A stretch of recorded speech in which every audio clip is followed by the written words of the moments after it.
और सभी को सावित्रीबाई फुले जयंती की बहुत बहुत शुभकामनाएं।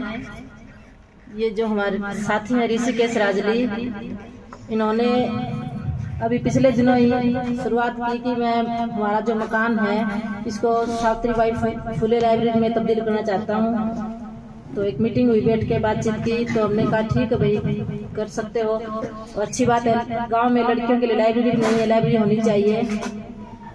लड़कियों के लिए लाइब्रेरी तो जरूरी है, लेकिन हमारे गांव में भी 3-4 लाइब्रेरियां हैं। सबसे पहले सावित्रीबाई फुले लाइब्रेरी का निर्माण हुआ, उसके बाद पंचायत की तरफ से शहीद भगत सिंह लाइब्रेरी बनी, और एक जैसे अलग अलग मोहल्लों के हिसाब से, फिर जैसे जात पात का हिसाब से सिस्टम बन जाता है समाज में। एक जैसे हम क्या देते हैं, जैसे अलग लाइब्रेरी बन गई, थाई में लाइब्रेरी बना ली, एक इस तरह अलग लाइब्रेरी बना ली। लेकिन जो लाइब्रेरी है इनका जो मकसद है, जो गांव की जो पंचायतें हैं, खास तौर से हम जैसे जो लोग हैं समाज में काम करते हैं, उनका मकसद अलग है। और जो गांव की पंचायतें हैं उनका मकसद ये नहीं है कि मतलब रियल में बच्चे पढ़ें। वो तो एक मतलब बजट लेने के लिए बजट आ जाएगा, गांव में पंच है, मेंबर, सरपंच है, इनको कुछ मतलब कुछ खा लेंगे, ये जैसे कहते हैं लड्डू फूटेगा तो बोरा सभी को मिलेगा। इस तरह का जो सिस्टम है समाज में चल रहा है, ये देख रहे हैं, समझ रहे हैं कुछ। तो ये सब बातें थोड़ी अलग है। लेकिन जो शिक्षा का काम हम सावित्रीबाई फुले को याद कर रहे हैं सुबह से। सावित्रीबाई हमारी हिंदुस्तान की लगा लो कि पहली महिला शिक्षक थी। ये जो आज कई बार हम सुनते हैं, छोटी छोटी क्लिप इस पे फोन पे आती रहती हैं, कई बार ये पत्रकार होते हैं, पूछते हैं कि सावित्रीबाई फुले भी कौन थी, तो उनको बच्चों को पढ़ रहे हैं कॉलेज में, उनको पता ही नहीं है कि सावित्रीबाई फुले कौन थी, हमारी पहली महिला शिक्षक थी। तो ये सोचते हैं कि हमारा समाज किस तरफ जा रहा है, कि हमारे जो बच्चे हैं वो कॉलेज में जा रहे हैं, यूनिवर्सिटी में जा रहे हैं, उन्हें आज तक ये नहीं पता कि पहली महिला शिक्षिका कौन थी। तो इस तरह की जो चीजें हैं, ये हमारे आसपास भी बहुत चीजें हैं इस तरह की। मैं बैबलपुर से हूँ, जैसे सबको पता है 15 सालों से मैं लाइब्रेरी राजरी गांव में आ रही हूँ। हमारा जो मकान थोड़ा बड़ा है, तो हमारा रोड के ऊपर मकान है, तो हमारे ऊपर जो कमरे हैं रेंट के लिए बनाए हुए हमने। 2010 की बात है, यूपी के बच्चे रहते थे रेंट पे। तो मैं पूछती उनसे, तुम उस टाइम मायावती उनकी मुख्यमंत्री थी, आपकी मुख्यमंत्री कौन है? वो बच्चे बीएड कर रहे हैं, उनको ये नहीं पता कि हमारी मुख्यमंत्री कौन है। और एक आधे बच्चे को पता, वो कहता है चमारिन है वो, मतलब उनकी ये भाषा थी। तो ये कितनी मतलब हमारा जो समाज है, हम पढ़ रहे हैं, हमें जो शिक्षा है सभ्यता सिखाती है, और हम असभ्य बने हुए हैं। तो फिर हम क्यों स्कूल जाते हैं, क्यों कॉलेज जाते हैं, जब हमें सभ्यता ही नहीं आ रही है। तो ये जो सारा सामाजिक सिस्टम है, हमें परिवार में भी देखने की जरूरत है। जो टीचर्स हैं, और टीचर्स भी हम बहुत कम टीचर्स हैं जो बच्चों को अच्छा पढ़ाते हैं रियल में, और जो अच्छा सिखाते हैं। अभी हम 2000 दिन पहले बात चल रही थी कि टीचर ऐसे हैं कि वो पढ़ाना नहीं चाहते, पढ़ाते नहीं है टीचर्स बच्चों को, वो सिर्फ टाइम पास ही कर रहे हैं। और आज हमारी मौजूदा सरकार है, ये तो चाह भी ये रही है कि शिक्षा मतलब ना मिले बच्चों को, ना वो आगे बढ़े। अगर बच्चे पढ़ेंगे, शिक्षा मिलेगी उनको, तो फिर वो सवाल खड़े करेंगे, सवाल पैदा करेंगे।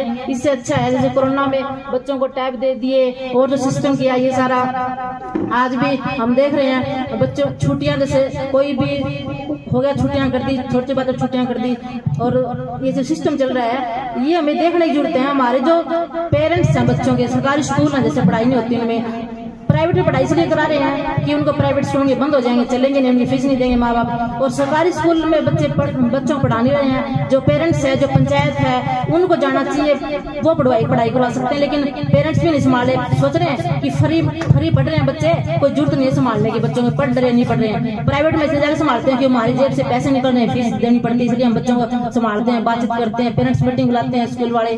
तो ये सब चीजें देखने की जरूरत है कि हमारा बच्चा किस तरह पढ़ रहा है, किस तरह नहीं पढ़ रहा है। और जो सावित्रीबाई फुले शिक्षा की बात जो हम कर रहे हैं, तो शिक्षा की देवी मान लेते हैं कि सरस्वती शिक्षा की देवी थी। स्कूलों में हर स्कूल में फोटो लगी हुई है कि सरस्वती शिक्षा की देवी है। और सावित्रीबाई फुले की फोटो हमें नहीं मिलेगी स्कूलों में, जो गवर्नमेंट स्कूल है। असल में चाहे प्राइवेट स्कूल है, मैंने तो कभी देखी नहीं आज तक, इतने गवर्नमेंट प्राइवेट स्कूल देख लिए कि सावित्रीबाई फुले की कहीं भी फोटो लगी हो, लेकिन सरस्वती की फोटो बिना हाथ में लिए हुए जरूर आपको मिलेगी। तो मैं ये कहती हूँ कि हमारा जो देश है, इतनी बड़ी दुनिया है, इतने देश हैं, हमारा देश सबसे अलग देश है क्या? 36 करोड़ देवता है हमारे देश में, और शिक्षा की देवी सरस्वती है, वो हमें शिक्षा देती है। फिर तो हम घर बैठ जाए, नहा धोके सुबह, ना किताब हाथ में ले, ना कुछ पेन हाथ में ले, हमें शिक्षा की देवी है सरस्वती, वो हमें शिक्षा दे देगी और हम टीचर लग जाएंगे, डॉक्टर लग जाएंगे, वकील लग जाएंगे और हमारा जो जीवन अच्छे से चल जाएगा। मैं सोचती हूँ हमारे लोग जैसे अभी प्रमोद गौरी जी ने बोला है जब विश्वास पे, पाखंड पे और घूंघट पे, तो मैं सोचती हूँ कि हमारा जो देश है किस तरफ जा रहा है। अगर गाड़ी चाहिए, हमें फोन चाहिए, हमें टैब चाहिए, हमें कंप्यूटर चाहिए, हमें और AI चाहिए, तो हमें जो पुरानी चीज है, रूढ़िवादी जो उसे भी छोड़ दो, हम छोड़ेंगे तभी तो बात नहीं, तभी समाज आगे बढ़ेगा। अगर हम उनको नहीं छोड़ेंगे तो फिर हमारा जो समाज है आगे नहीं बढ़ेगा। जिस तरीके से बढ़ना चाहिए बढ़ तो रहा है, लेकिन जिस तरीके से बढ़ना चाहिए उस तरीके से नहीं बढ़ पाएगा। जैसे घूंघट प्रथा की बात लगा लीजिए, मेरे परिवार में मेरी भाभी है, अभी ड्राइंग टीचर लगी 2 साल पहले, और वो घूंघट करती है। वो जो मेरी सगी भाभी है, मुझसे घूंघट शुरू से हमने करवाया नहीं उससे, तो वो चाचा की बहू है, वो घूंघट करती है। तो एक दिन मैं बोली कि अगर आप ये घूंघट कर रहे हो तो ये आप सोच रहे हो भी बहुत अच्छा काम कर रहे हो, ये आप बहुत बड़ा गुनाह कर रहे हो, जुल्म है ये, मतलब घूंघट कर रहे हो, ये घूंघट अच्छी बात नहीं है। आप टीचर हो, आपका इतना पढ़े लिखे, आप ड्राइंग टीचर है, चलो किसी भी चीज टीचर तो हैं, तो कहती है गांव में आते हैं तो करना पड़ता है। मैं क्यों करना पड़ता है? अपना तो प्रथा डाल दी मन, मेरे पापा सबसे बड़े थे घर में, हमारे बउआ हमने नहीं करवाया, तो एक प्रथा डल गई, तो आप क्यों करो, आप भी ना करो। लेकिन वो इस चीज को मानने को तैयार नहीं है, वो हमारे को भी गलत मान रहे हैं। सिस्टम है, हमें किसी को तो शुरुआत करनी पड़ेगी।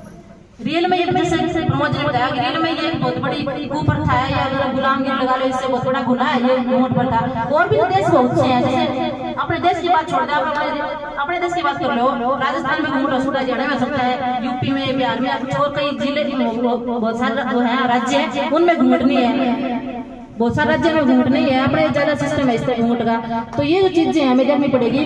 जो इस लाइब्रेरी के माध्यम से मैं ये कहना चाहती हूँ कि लड़कियां आए, रियल में पढ़े, और जो आज का हमारा समाज जो सिस्टम बदल रहा है उसको समझे एक तरीके से। अगर हम उसी चीज पे चलते रहे, और मेरे को कई बार ये लगता है कि हमारा देश है ना कि झूठ के दम पे विकास कर रहा है। हमारा जो समाज है, बच्चों को कम से कम ऐसी शिक्षा दें हमें, जो हमारे बच्चे हैं, कि वो एक तरीके से कोई अच्छा इंसान बने। हम देख तो सब, लेकिन वो मास्टर जी कहते हैं ना कि हम कितना किसी को कुछ कह लें, कितने भी भाषण दे लें, लेकिन लोगों को मानना तो है नहीं मेरे ख्याल से। लोगों को करनी तो अपने हिसाब से है। झूठ को हम जल्दी पकड़ लेंगे, लेकिन सत्य हम चिराते रहे। समाज का काम करते हैं, ज्ञान समिति वाले, लेखक संघ वाले, महिला समिति वाली महिला जो है साथी हैं, लेकिन सच को कोई पकड़ने वाला नहीं है। लेकिन झूठ को तो हमें उड़ते उड़ते उड़ते कैच कर देते हैं, झूठ को तो जो गलत सिस्टम है। लेकिन सच है, सत्य है, उस पर हम नहीं चलते। मैं तो यही कहना चाहती हूँ कि हमारी जो लाइब्रेरी है, जो ऋषिकेश ने शुरुआत की है, इसकी एक अच्छी सी कमेटी बना के,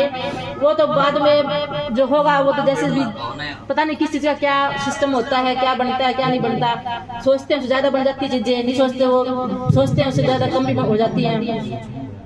तो एक अच्छे तरीके से मतलब शुरुआत की जाए, चीज मतलब एक तैयार हो बन के ना। तो यही शुभकामनाओं के साथ धन्यवाद।